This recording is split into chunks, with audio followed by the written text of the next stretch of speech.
Hi, it's Chris Watkin here, and I'm joined by Mark Burgess from Iceberg. And today we're going to talk about why he believes estate agency CRMs are not fit for purpose for the 2020s. Thanks for joining me today, Mark. No problem. Thanks for having me. Why do you think CRMs are not fit for purpose? Talk to me.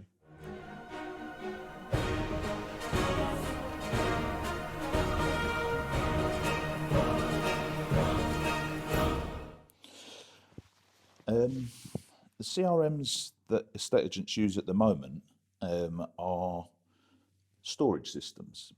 Glorified spreadsheets. Yeah, you could say that. I mean, there's nothing technically wrong with them. It's not that they're broken or anything like that.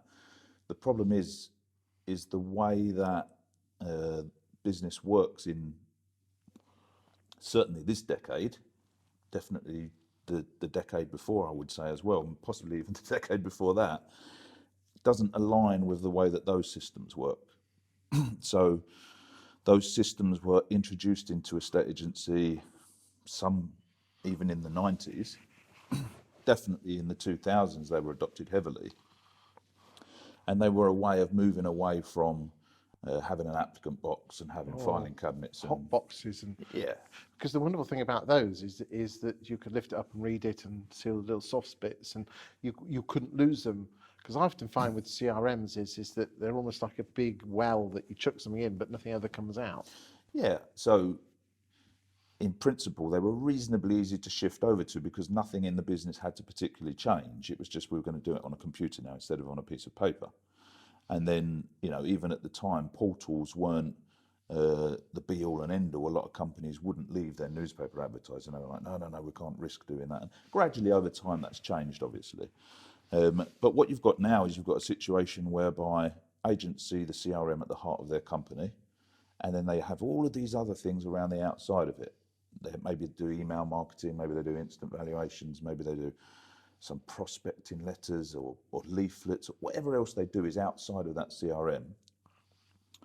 But the way that companies have to work in today's world is to have all of that information inside one system, and the system mines that data for them and just brings the most important stuff to the front.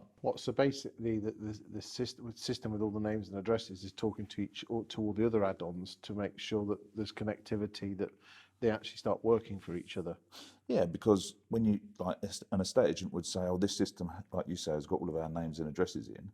But names and addresses of who? You're only using it to do a transaction.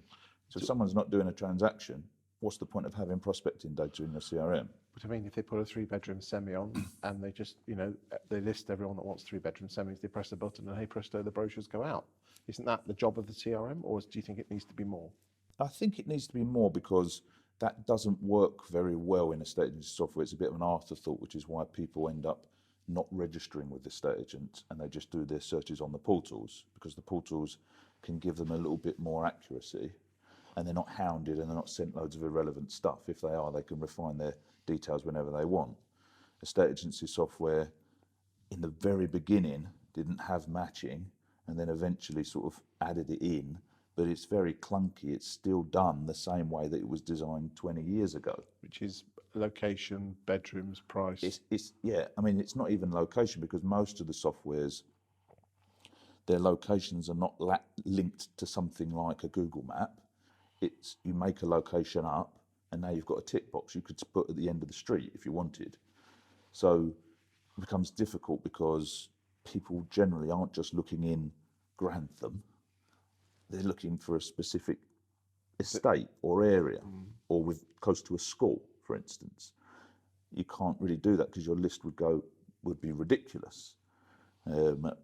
So it's easy to go on a portal and do that, but it's not easy to register with an estate agent. If you rewind back before that to the hot boxes, I had to register with an estate agent. There wasn't a portal. So if I'm looking, I register with the estate agents, and the estate agents are important to sellers then, because if I'm selling, I need access to the estate agent's database. So, I mean, I've gone on record to say that the things that have ruined estate agency in the UK are the portals and the CRMs, and there's interlinking between both of them, because by having the portals, there is no need, as you say, for people to register themselves, and agents they're not giving a reason to register, are they? There isn't a reason to register. The estate agent. And when you do register, I mean, my wife and I are looking to move house. We put ourselves on the mailing list of all the agents in Grantham a year ago. One agent rang me twice. Yeah, and I'm sure you were sent stuff that you thought, why have you sent me that? I know. And that's, as I say, it goes back to, it's not that the portals are the death of estate agency, it's that the technology estate agents use hasn't kept up. And so they're a poor option when it comes to, I'm just looking for something to move to. You need to almost give a reason for the vendors, which is your potential business and landlords, to register with you.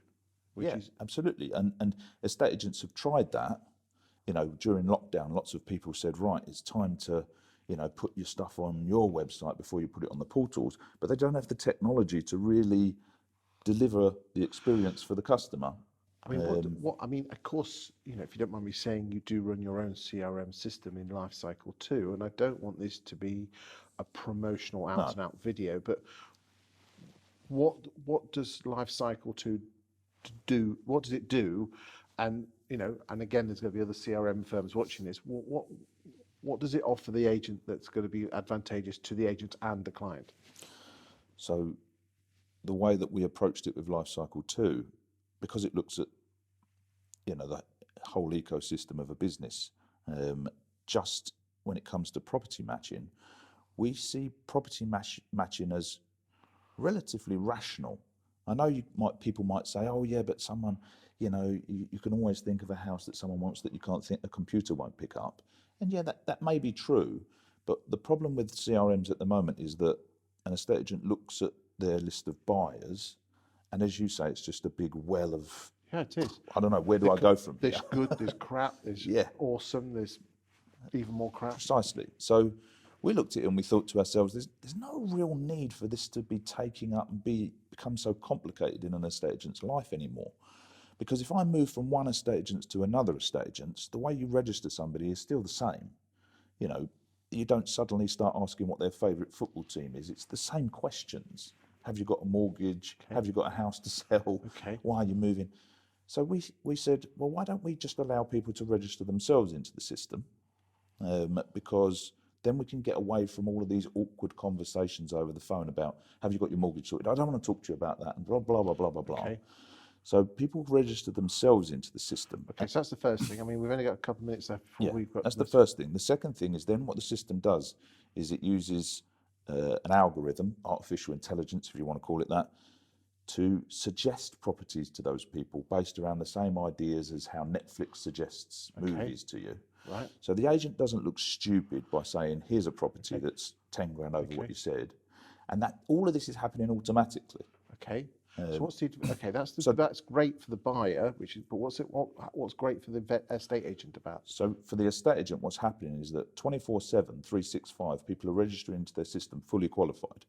So we're seeing already, it's only been live for a couple of months, we're seeing already that far more people register out of hours than register in hours, and they're fully qualified. So we already know who needs a mortgage, who's got a house to sell. So the agent's got all of his prospecting data as well, aside from the fact that he hasn't had to actually do any man hours to do it. Second to that, you can say, we launch our properties to our database before the portals because it happens automatically. It doesn't rely on a person to do it. So you're not going to let anyone down. As soon as you put a property in, it's going to go, these are the people I should tell about it. And as soon as someone registers, it's going to say, these are the properties you might like. So from the estate agent's point of view, they can see, can I sell and let properties before I hit the portals or not? From the owner's point of view, the seller's point of view, the benefit is that the agent can say, look, we advertise properties to our database before they hit the portals, and we advertise this heads-up property alerts that we've got. Okay. And the only people that register to find out about properties before they hit the portals are people that are seriously looking. Because if you're just browsing, you don't really care.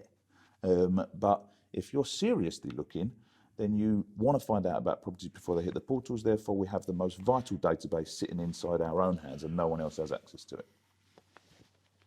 I'd like to delve a little bit more deeper in that in another video, if that's okay. So we'll leave it at that on this one. Thank you.